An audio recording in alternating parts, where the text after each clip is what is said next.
souvenirs de ce train des Brenets, c'est vrai que j'en ai beaucoup. J'avais 7 ans quand j'étais en première année à l'école, quand ils ont inauguré le train électrique.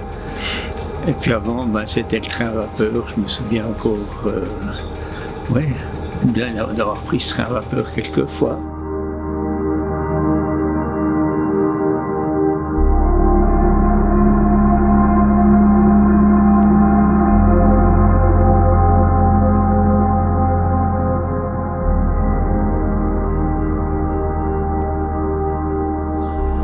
Une fois, mes parents ont dit on va prendre le petit train des Brenets, puis et puis je vois encore cette image.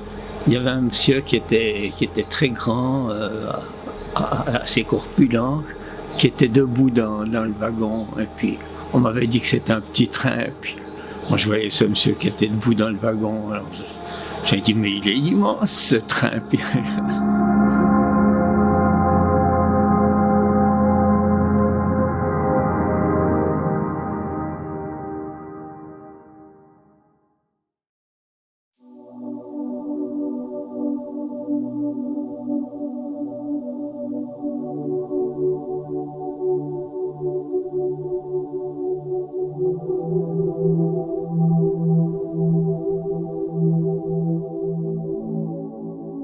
Alors nous voici en gare des Brenets.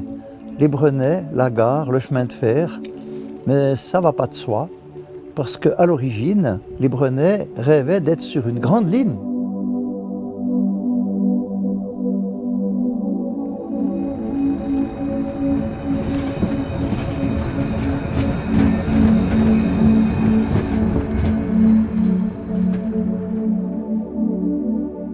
En Suisse romande, on rêvait d'être sur une ligne qui allait de Londres aux Indes, bien sûr, jusqu'à l'Adriatique, et puis ensuite les bateaux.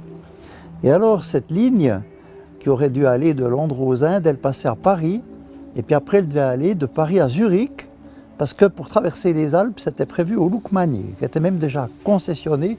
Ça ne s'est jamais fait, mais c'était ainsi. Donc, tout le canton de Neuchâtel, il voulait être sur la ligne Paris-Zurich. Et il y avait deux itinéraires en concurrence. Il y avait l'itinéraire par le Val de Travers, Neuchâtel, ou bien il y avait l'itinéraire par les Brenets, le Locle, la Chaux-de-Fonds, le Wallon de Saint-Imier, Bienne, Zurich. Et puis pour finir, qui c'est qui a fait le choix? C'est la compagnie du Paris-Lyon. C'est les Français qui ont fait le choix. Ils ont préféré entrer au Verrières. Et puis plus tard, il s'est fait une ligne aussi, une ligne plutôt secondaire, Besançon-Morteau, le Locle, mais il ne passait toujours pas au Brenet. D'ailleurs, cette première ligne qui avait été prévue, elle aurait franchi le Doubs sur un viaduc monumental et qui aurait été décorée avec les écussons des principales villes traversées par cette grande ligne. Alors vous voyez, il y avait vraiment quelque chose de grandiose, et puis tout à coup, les Brenets se trouvent qu'elle n'a rien du tout. Et puis, alors, il n'y avait plus qu'une solution, c'était de faire une ligne qui se rattache à la grande ligne. Alors, l'histoire du train des Brenets, ça commence en 1887. Il y a une demande de concession pour faire une ligne avométrique, parce que les Brenassiers sont déçus. Ils pensaient que la future ligne Berne-Paris passerait par le village des Brenets, et puis traverserait le Doubs sur un magnifique ouvrage pour gagner la France. Et puis malheureusement, pour des raisons d'économie, la ligne passe de l'autre côté de la vallée et oublie complètement le village. Or à cette époque, il est très important que chaque village soit relié à un réseau de chemin de fer. C'est pour cette raison que les Brenassiers se mobilisent et puis demandent cette concession.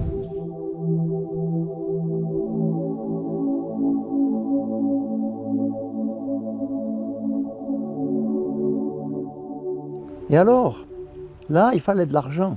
Et puis, l'État de Neuchâtel, ils étaient très prudents parce qu'il y avait beaucoup de projets de villages qui voulaient être raccordés. Et alors, ils ont dit, il n'y a qu'une solution.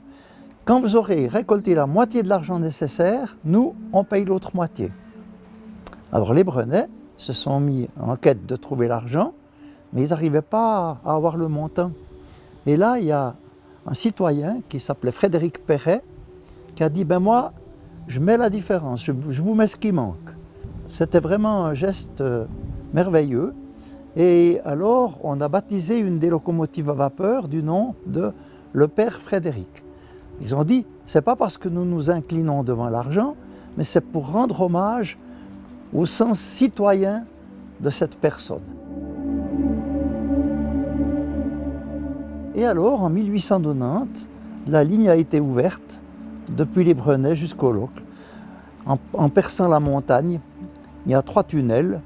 Et puis, c'est un parcours très court, il fait à peine plus de 4 km. Mais il rend service parce qu'il est direct, alors que la route fait un détour par le col des Roches. Il faut savoir que d'emblée, ce train a un certain succès, contrairement à beaucoup d'autres chemins de fer dont les résultats étaient déficitaires. Le train des Brenets a pendant de nombreuses années eu des chiffres positifs. Alors la compagnie s'appelait le Régional des Brenets, c'était une compagnie intrinsèque. Et puis la raison de ce succès, c'est que le village des Brenets était déjà industriel, donc il y avait quand même pas mal de marchandises et surtout touristique.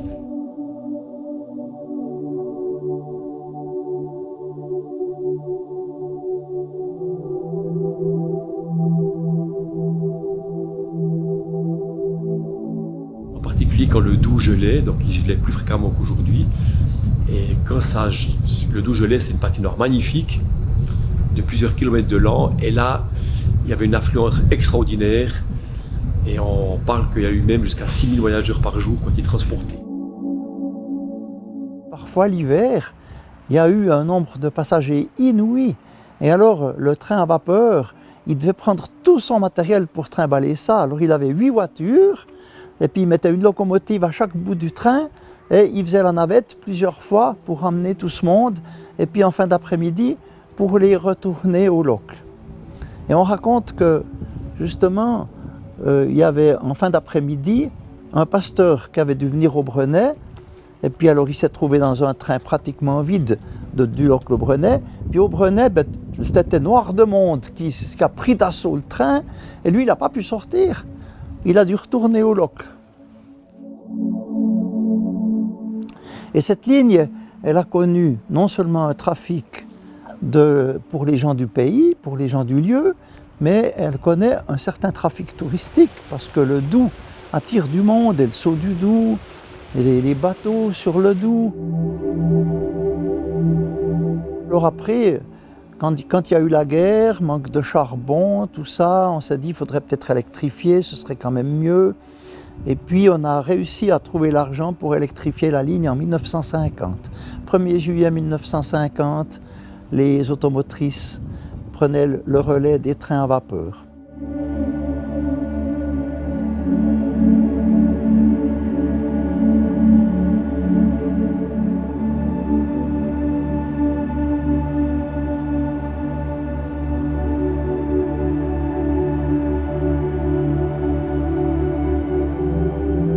Et alors on a pu aussi augmenter le nombre des trains et puis diminuer le temps de parcours.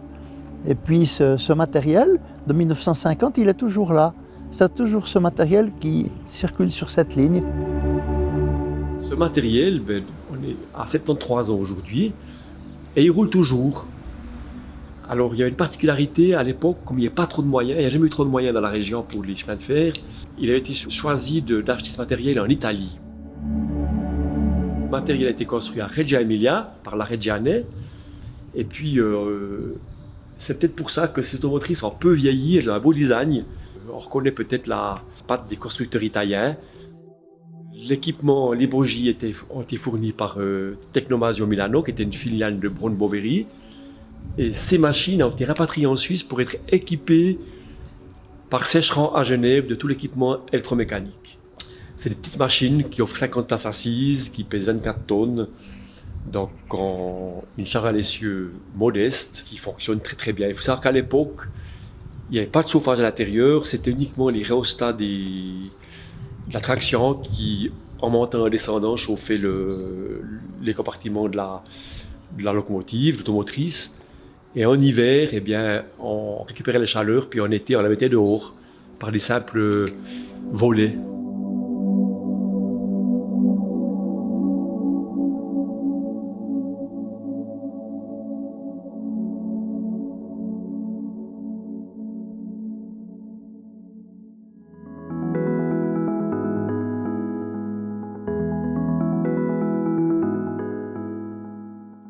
Alors quel est l'avenir? Eh bien, l'avenir ne semble pas très rose pour le chemin de fer. Il y a un projet de le remplacer par un bus électrique qui aurait, ma foi, le grand avantage au Brenay, c'est de pouvoir descendre jusqu'au bas du village. Bien sûr, la gare, elle est tout en haut, et puis alors il y a bien un bus à certaines heures qui relie le bas du village au haut du village, mais bien sûr que ce serait pratique de pouvoir rester dans le même véhicule.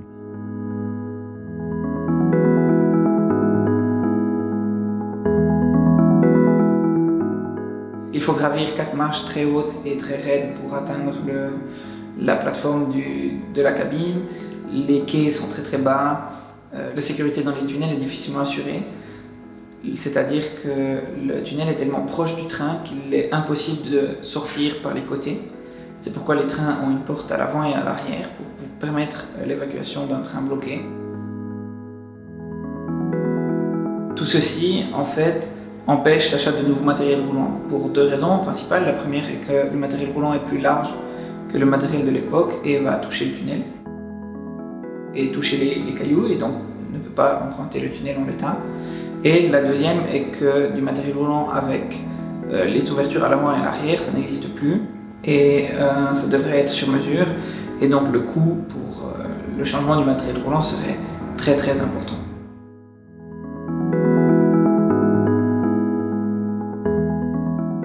Les autorités ont donc décidé de fermer la ligne de train et de la remplacer par une ligne de bus pour éviter le col de Roche où le trafic est très intense à l'heure de pointe et assurer la stabilité de l'horaire pour le bus.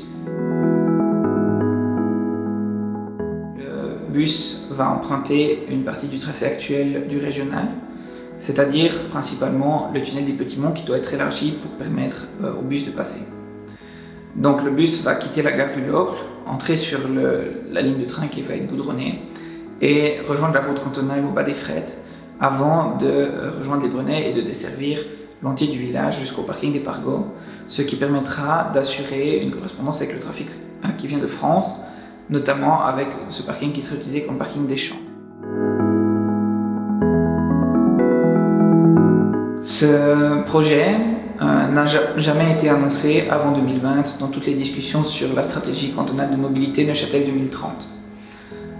Les autorités ont répondu à nos questions en 2021 et nous ont expliqué que le projet a été intégré par la suite et fait partie de la stratégie cantonale pour la ligne Locle-les-Brenay qui ne peut pas en fait perdurer sous forme ferroviaire car les montants à investir sont plus élevés que ce que la rentabilité de la ligne permet. Il existe différentes variantes. On pourrait imaginer simplement renouveler la ligne dans son état actuel avec une ligne avométrique, élargir des tunnels et du nouveau matériel roulant qui coûterait entre 30 et 40 millions. Et il y aurait aussi la possibilité de changer l'écartement de la ligne pour prolonger le nouveau RER de Châtelois qui vient depuis Neuchâtel, avec donc des tunnels encore plus larges et un écartement de 1,43 m compatible avec le reste du réseau suisse. Cette variante a été estimée à 42 millions de francs en 2013 et la Confédération considère que ce montant est trop élevé au vu de la fréquentation actuelle du régional.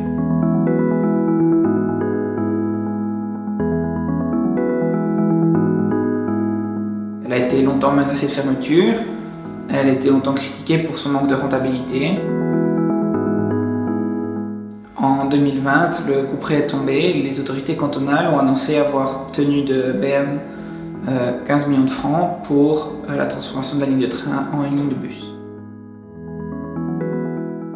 Comme le matériel roulant existant peut encore rouler quelques années, il existerait la possibilité de l'adapter aux exigences de la loi pour les personnes à mobilité réduite, avec une plateforme comme celle qu'on trouve dans les bus, qui permettrait pour un très très bas coût en fait, d'assurer la continuité du train après cette échéance pour que ce ne soit pas un projet ficelé trop rapidement avec un montant, une bourse un peu trop restreinte. Au sein du comité, nous avons été très surpris et déçus d'apprendre la planification de la fermeture de la ligne car elle est en contradiction avec les exigences environnementales, le futur plan climat cantonal, la stratégie de mobilité existante et d'une manière générale le bon sens qui voudrait qu'on préserve l'énergie qui a été investie pour construire cette ligne de train et plutôt que de la fermer et de perdre tout ce travail ainsi que la valeur historique du patrimoine, des traditions de tous les gestes qui, ces 130 dernières années, ont accompagné l'exploitation du régional. Voilà, ce matériel, il est simple, il fonctionne bien, il peut encore fonctionner entre 10-15 ans, moyennant un maintien correct. C'est un matériel qui est simple. C'est vraiment l'exemple du développement durable. Mais je pense qu'on ne devrait pas brusquer les choses. Bien sûr, la loi pour les handicapés nous oblige à faire quelque chose maintenant. Parce que l'accès au train, il n'est pas résolu pour les chaises roulantes et tout ça.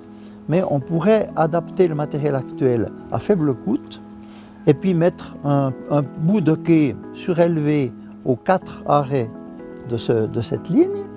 Et puis ça, on pourrait encore vivre un moment avec ça, avec ce matériel, disons jusqu'en 2035. Pourquoi 2035? Parce qu'en 2035, il est prévu le RER Neuchâtelois, la ligne nouvelle Neuchâtel-La Chaux-de-Fonds. Et puis les trains de Neuchâtel-La Chaux-de-Fonds, ils iront jusqu'au Locle. Et pourquoi est-ce qu'ils n'iraient pas jusqu'au Brenay? Alors bien sûr, il faudra élargir les tunnels, refaire un peu le parcours, mais pour le bus électrique, il faut aussi le faire.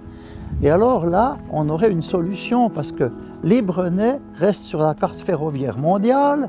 Et puis, depuis les Brenay, on pourrait aller directement en train jusqu'à Neuchâtel, voire à Berne ou ailleurs. Je ne sais pas comment sera conçu l'horaire futur de cette nouvelle ligne RER Neuchâtelois. Alors, je pense qu'il serait bon de ne rien brusquer et puis de ménager l'avenir. Et cette solution-là, ce serait vraiment, à mon avis, la meilleure.